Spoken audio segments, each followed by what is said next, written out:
What's up guys, Doug Polk here, and I'm on the road right now, but I had to quickly just jump on and make a video about this gigantic $11 million pot that just happened over on Triton Poker between Aussie Katola and Alex Foxen. Let's jump into it. A little backstory leading up to this hand. So once again, we have a series of heads up sit and goes, winner take all, where every one chip represents $1. This is the third match that took place. The first one, Alex Foxen won for a $12 million prize pool. The second one, Aussie won, once again, $12 million up top. And now we have the essentially tie-breaking match, $6 million buy-in each player, with $12 million going to the winner. The third match had just gotten underway when this hand went down. So to start off with, we have 30K, 60K blinds. Guys, 30K, 60K. My God. The hand begins 90-ish big blinds deep. Alex Foxen has 5.4 million and Aussie Katola covers. Aussie opens to $150,000 on the button, a 2.5x open. And now Foxen with 8-6 suited. Traditionally, this hand is a 3-bet. It doesn't really like flatting all that much. This hand benefits a lot by knocking players' equity out of the pot, but it is okay to occasionally call sometimes, which Foxen decides to do, and we take a flop. This It's is top action. 2 pair versus the pair and flush draw. The flop comes King Jack 8, and you know what? We've got to talk about something else that's been going on with Aussie Katola. We haven't talked too much about Aussie Katola's background here, but I think it makes sense for the story. If you're not familiar with this guy, this Finnish player actually comes from the online gambling world. Most specifically, he started a website named CSGO Empire, which is a gigantic Counter-Strike skin gambling platform. If you don't know how it works, I'll just break it down very simply. Essentially, you can take items from the platform that are worth real dollars, and you can use those to gamble, thus bypassing the laws to do with gambling. This really is a facade. I mean, you're essentially just circumventing gambling rules. Sure, it might be illegal, but I know a poker platform you should be playing on, and remember to use this word. That's totally different though. The big issue with having platforms like this for Counter-Strike, something that a lot of people are upset by, is that obviously you're going to have a lot of teenagers that have access to, playing on these sites, whether they purchased some skins or they won them in a box or that they opened or whatever it might be. You're kind of promoting gambling to a younger demographic than would be legal, right? To like teenagers, to kids. You could argue Counter-Strike does that too, because they allow people to do loot boxes or, Pokemon cards. You open them, you hope you get a good card. So I don't want to get too far off here onto kids gambling. The point is, his background is certainly one of controversy, and now recently he's been making some statements online using some language that's not great. We'll show a few different instances of it here with it blurred out the actual word. Obviously he used the real word here. I don't really want to get into like the exact back and forth that this guy said to use the context, but the point of the matter is, clearly he doesn't think this is a very big deal, and this is not really the first instance of Aussie trying to get people riled up. I mean, he wore this outfit the other day. Not exactly the most tasteful, guys. So the question becomes, what happens now in the poker world when someone is essentially doing these things to really upset people that many of us would view as wrong? But on the other hand, like obviously you do have a right to free speech, which is something that Aussie said online. And I think the answer is that people just think you're a douchebag. Let's take a look at someone, for example, that really, ruined their career to at least some extent in Kanye West and all of the comments that he made over the last few years. I mean, this guy became completely untouchable. The number of people that are upset at him for these ridiculous, horrible things that he said. And I think that if you're going to make statements that are this hateful, you get to make them. I mean, that is your right. But then people also get to hate you. That's kind of how the system works. If you keep saying hurtful things about different races of people, eventually no one's going to want to touch you. And on that note, Dan Bilzerian is available for sponsorship. So at least from my perspective, I'm going to continue to cover the Aussie Katola matches and the poker that's going on with him because I think it's fascinating. But I'm also going to try to bring light to some of the horrible things that he says or does because I think those are important to know as well.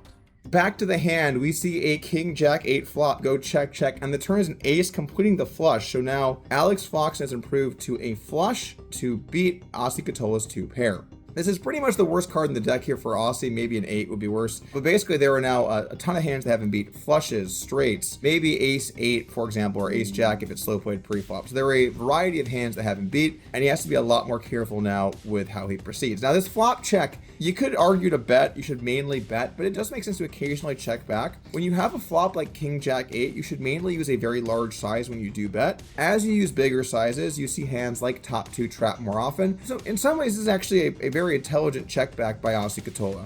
He's checked back. Oh my. Foxen made the flush, and Katola has completely underrepped his hand. Well, he can't fold for a $250,000 bet right now, given he's got 2 pair. Can improve, might have the best hand. There's the call, 800,000 in the middle. Foxen now decides to bet 250K into $300,000. This is a great bet from Foxen. And now Aussie has to be pretty concerned about the scenario, yet obviously he has a hand strong enough to call at least 2 times and maybe raise river if he improves. Aussie makes the call and we take a river. Can Aussie boat up?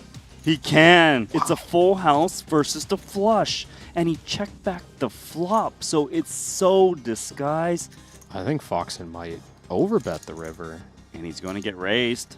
I mean, you have to believe you're up against a naked king sometimes. You want to maximize against trips. You might be up against queen 10. Foxen thinks he's got Katola cooked.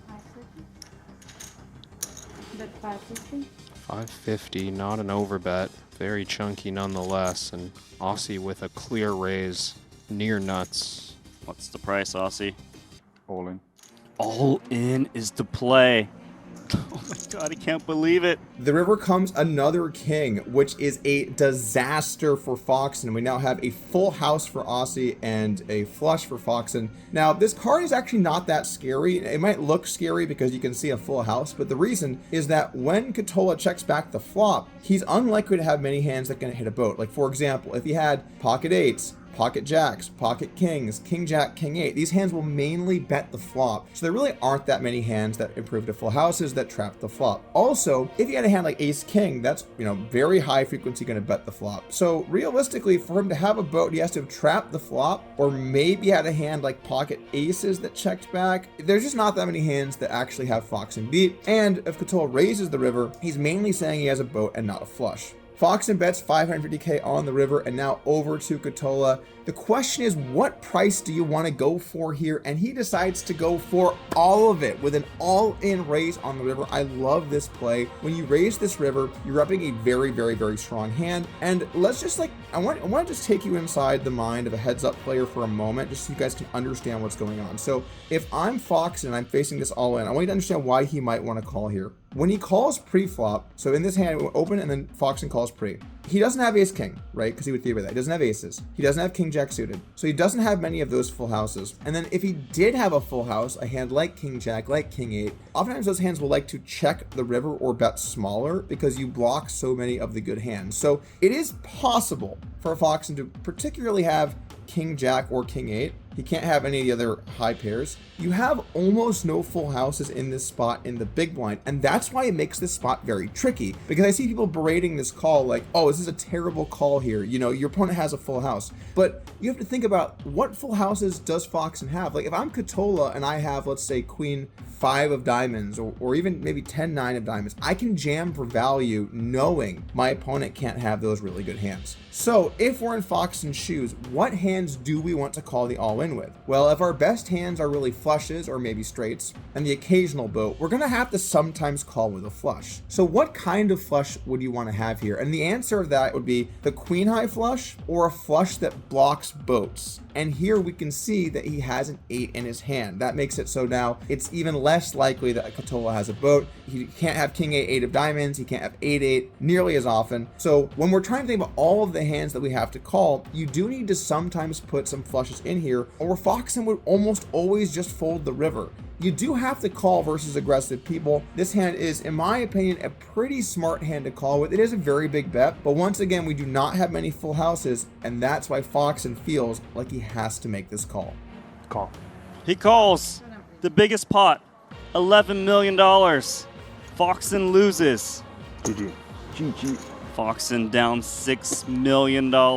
I try not to get too nerdy on you guys, but sometimes I think it's important to understand like the ranges, the way they interact, the lines they might take. And I just thought this was a really important moment to highlight. And if you guys want to play poker, you can head on down to this place to play using this word. Hopefully I'll see you there. We're giving away 100K next Sunday. And also, of course, you get 20 coins on your first purchase for anyone that signs up using my name. All right, guys, thank you for tuning in today. I appreciate it. I'll see you soon.